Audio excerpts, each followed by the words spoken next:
참 예수님. 네, 오늘 동정마리아 신신미사입니다. 오늘 일독서의 이사야서 말씀 9장이 나오고 있는데 이 9장의 내용 쭉 읽으시면서 무슨 내용인지 혹시 느껴지셨나요? 이게 무슨 내용일까? 여기 보면 어둠 속을 걷던 백성이 큰 빛을 봅니다. 암흑의 땅에 사는 이들에게 빛이 비칩니다. 이러면서 군화도 군복도 화염 불꽃의 먹이가 되고, 그때 아이가 태어나고 그 아이의 왕권이 어깨에 놓이고 이런 내용들이 쭉 나오는데, 이 내용의 배경이 되는 시기는 기원전 8세기입니다. 특별히 조금 더 그 시기를 구체적으로 말씀을 드리면, 북이스라엘과 남유다가 있었잖아요. 북이스라엘이 기원전 722년에 멸망을 하게 됩니다. 누구를 통해서? 아시리아라고 하는 제국을 통해서 멸망을 하게 되는데, 남유다와 북이스라엘의 그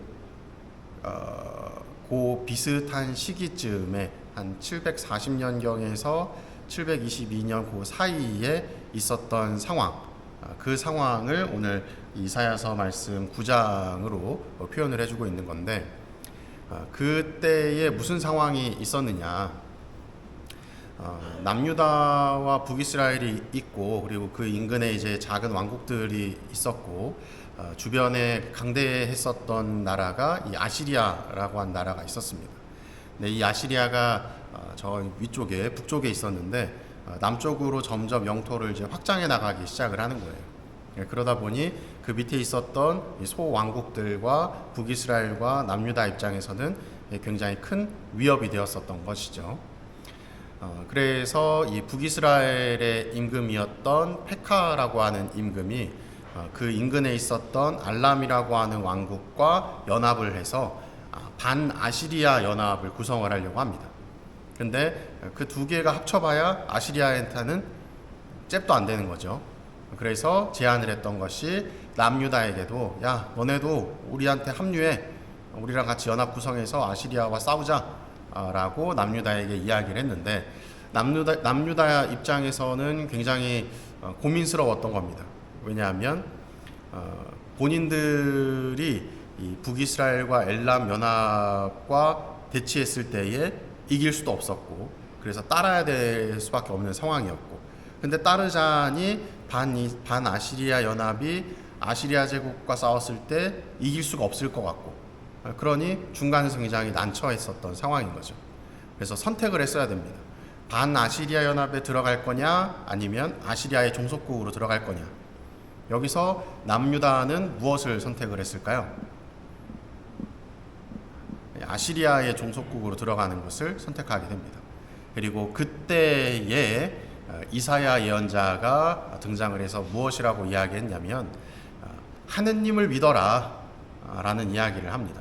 다른 아시리아든 뭐든 그런 데에 믿음을 두지 말고, 그 아시리아 제국이 이 남유다를 지켜줄 것이다 라고 하는 믿음을 가지지 말고 하느님께 믿음을 둬라 라고 이야기했는데, 그 당시에 이 남유다의 임금이었던 아하즈 임금이 그것을 받아들이지 않았고 아시리아의 종속국으로 들어가게 되는, 그를 통해서 한 70여 년간 종속국의 생활을 하게 되고, 640년경, 기원전 640년경부터 이제 아시리아에서 좀 벗어나기는 했지만 바로 또 이어지는 이 바빌론이라고 하는 제국을 통해서 또다시 유배 생활을 하게 되는 역사가 이제 반복이 되죠.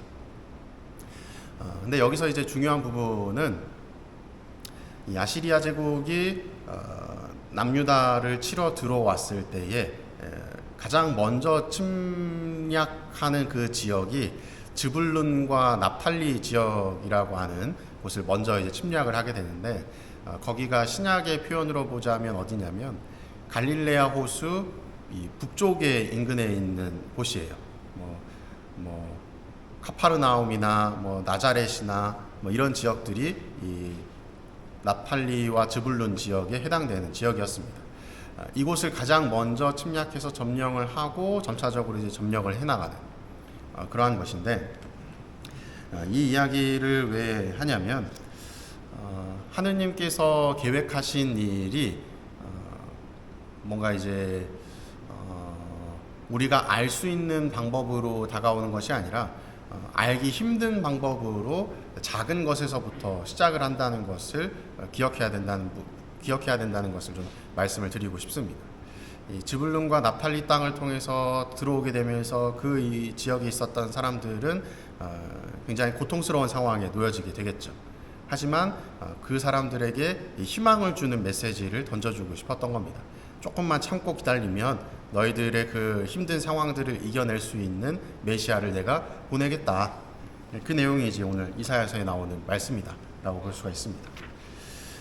자, 오늘 루카복음의 내용을 보면 이 마리아께서 그 목동들을 맞이하는 내용들이 짧게 나오게 되는데, 결국 뭐 예수님의 잉태에 관련된 내용을, 출산에 관련된 내용을 이제 표현하고 있는 것인데, 예수님께서 태어나신 곳은 베들레헴이지만 자라신 곳은 어디라고 이야기를 하죠? 나자렛이라고 이야기를 하죠. 그래서 우리가 예수님을 나자렛 사람 예수다라고 불립니다. 그리고 예수님께서 주로 활동하셨던 지역도 어딘가를 살펴보면 카파르나움, 갈릴레아 호수 북쪽의 인근에 있는 마을들을 중심으로 많은 이제 복음 선포들이 이루어졌죠. 그리고 사도들도 뽑은 곳이 거의 대부분이 다 그쪽 지역이었습니다. 그러면 이제 제가 오늘 왜 이야기를 했는지를 좀 생각해 볼 수가 있을 텐데, 제가 아까 즈불룬과 납탈리 땅 얘기를 했었잖아요.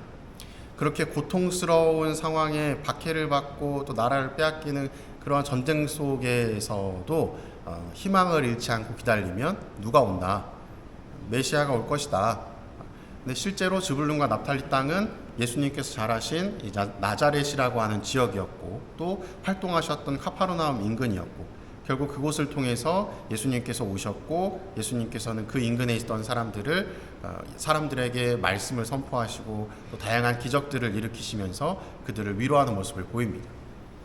하느님께서 활동하시는 것은 따지자면 기원전 730년 그 전후에서부터 시작되어서 실제로 사람들에게 뭔가 위안을 주는 그 시기가 기원 후 27년에 30년 그 즈음이었던 것이죠. 결국은 우리의 시간대로 하느님의 그 역사하심을 바라보는 것이 아니라 하느님의 시선으로, 하느님의 시간으로 바라볼 수 있어야 된다는 겁니다. 지금 당장의 나에게는 무언가가 변화가 이루어지지 않는다 하더라도 하느님께서는 작은 것을 시작으로 점차적으로 커다란 것들을 완성해 나가시는 분이시다. 그래서 우리도 우리 삶에서 이런저런 어려움들이든 고민이든 이런 부분들이 다가왔을 때 당장에 해결해 달라고 청하는 것이 우리의 자연스러운 모습이겠지만, 당장에 해결해 주지 않는다 하더라도 언젠가는 하느님께서는 당신의 시간과 당신의 방법으로 우리의 이 어려움들을 해소시켜 주시고 해결해 주시는 모습으로 다가오실 것이다 라는 것이 오늘의 내용이 아닌가 싶습니다. 결국 마리아라고 하는 여인을 통해서 예수님께서 태어나신 것처럼, 또 예수님께서 태어나시고 나서 지금에 이르는 구원의 역사를 보여주셨던 것처럼 우리 안에서도 하느님께서는, 예수님께서는 또 커다란 변화를 일으키시기 위해서 부단히 활동하고 노력하고 계신다라는 것을 잊지 않으셨으면 좋겠습니다. 사랑합니다.